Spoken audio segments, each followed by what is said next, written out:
द्यायला त्यांचा सेवकाला औरंगजेबनं खुणावलं, द्या किल्लत द्या.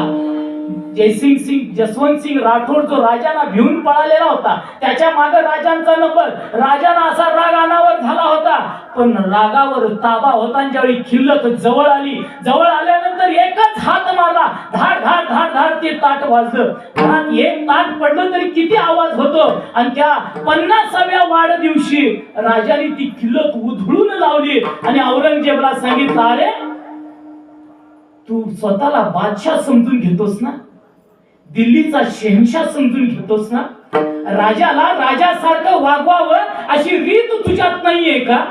तिथं बोलायचं एवढं सोपं होतं काय? आमचं कर्तृत्व मला एवढं सांगायचं आहे, आमचं कर्तृत्व आम्ही सिद्ध करायचं आहे. आम्ही माणसाच्या जन्माला आलेलो आहोत. आम्हाला काय वाटतं, छत्रपती जन्माला यावेत पण आमच्या घरी नाही, दुसऱ्याच्या घरी. का? अशा औरंगजेबाच्या